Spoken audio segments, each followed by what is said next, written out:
Momento de prestar muita, mas muita atenção. Serviço de utilidade pública aqui no nosso Morning Show, porque pesquisadores da USP e da Unicamp identificaram a presença de uma substância denominada nitazeno em drogas que foram apreendidas recentemente no estado de São Paulo. Para vocês terem uma noção, o nitazeno é um opioide e é até 20 vezes mais potente do que qualquer outra substância da mesma classe. O fentanil, por exemplo, e tem alto poder entre os usuários.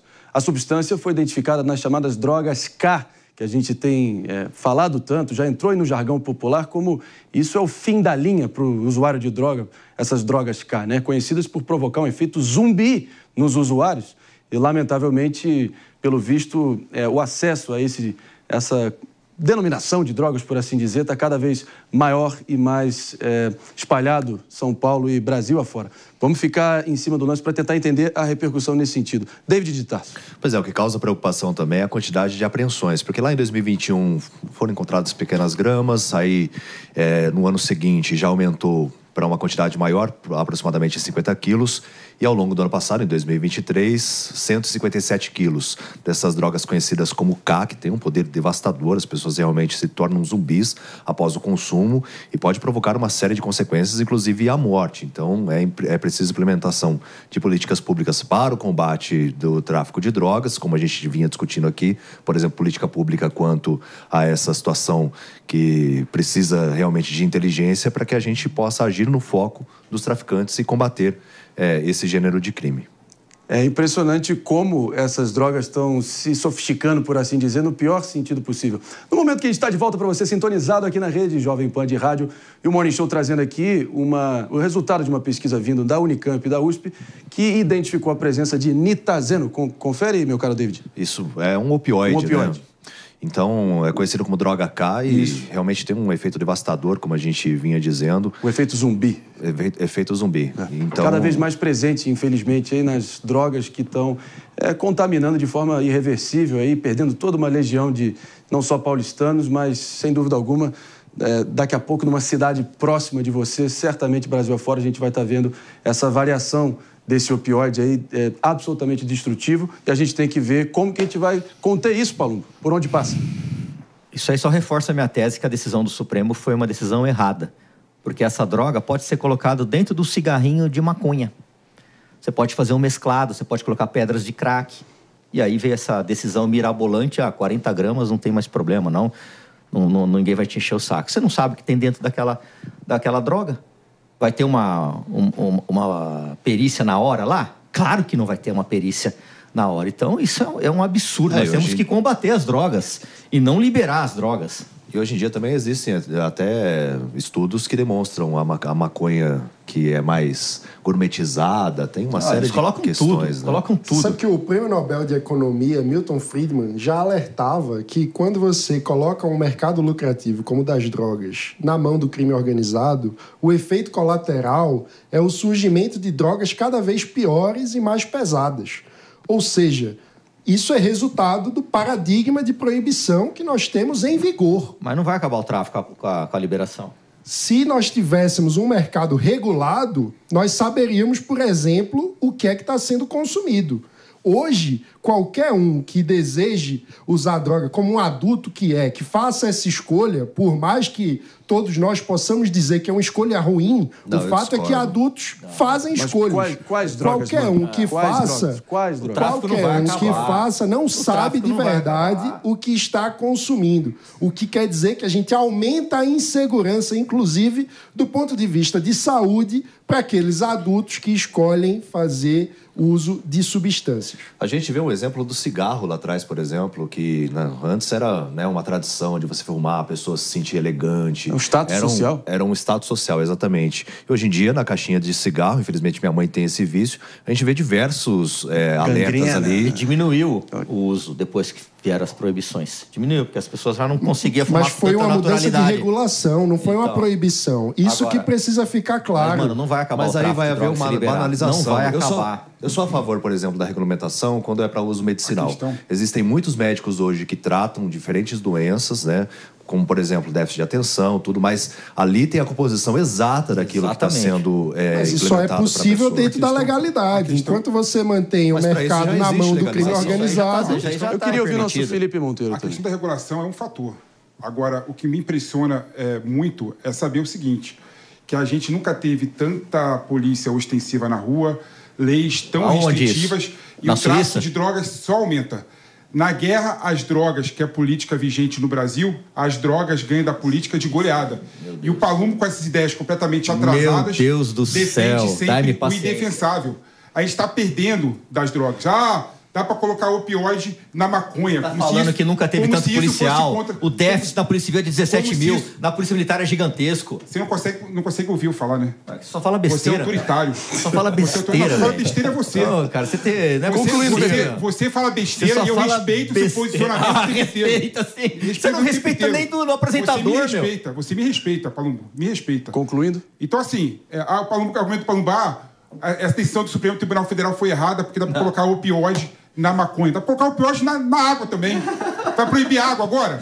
Vai proibir água? Mas que comparação mais idiota, meu. Vai proibir a cerveja agora? Que comparação mais idiota. É impressionante como o Palumbo tem ideias atrasadas pra defender o indefensável. Entendeu? Tá bom. E o ponto que o Mano colocou tem razão mesmo. Quando você tem uma política, de certa forma, tão restritiva às drogas, como é a política, não só no Brasil, do mundo todo, o que você faz é tornar o mercado das drogas cada vez mais pesado, droga cada vez mais grave. Então, a gente está andando para trás. Nós temos que pensar a política de segurança pública e a política de combate à droga de forma diferente. Não de forma atrasada como o Palumbo e o David, não. Para. Mas olha só.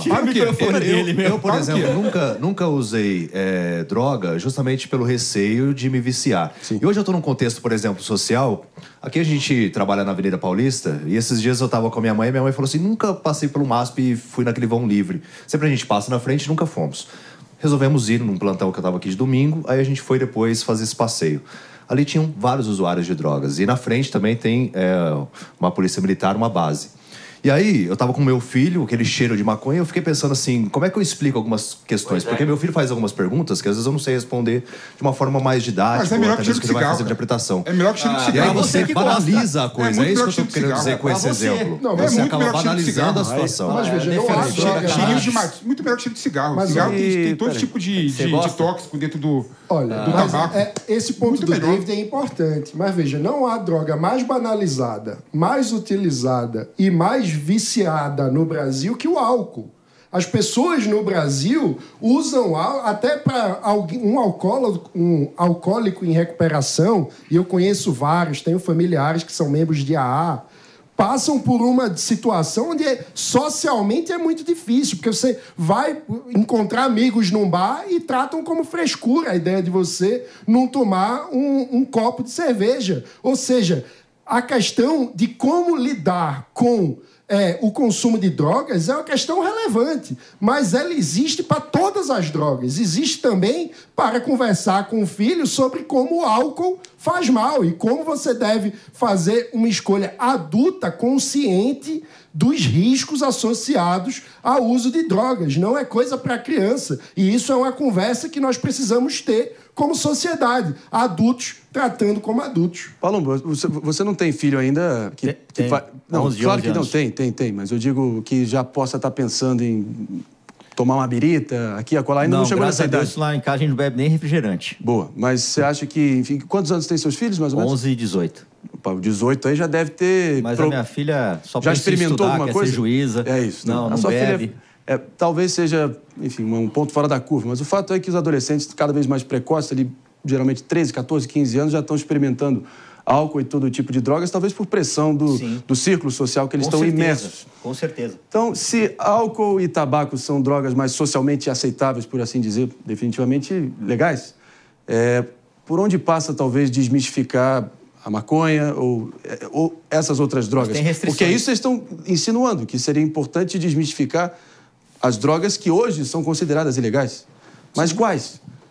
Essas tão destrutivas para o ser humano que está zumbificando parcela do povo? Meu ponto é o seguinte... Ou só a maconha tem que ser regulada? Essas drogas super graves, elas só existem como efeito colateral da guerra às drogas. Isso é algo que, inclusive, nos anos 70, Milton Friedman já alertava que, olha, se nós formos por esse paradigma da guerra às drogas se tornarão cada vez piores, mais pesadas e mais danosas para quem consumir. E isso era algo que era possível saber em função da experiência da lei seca americana, que foi também o que aconteceu quando o álcool foi proibido nos Estados Unidos.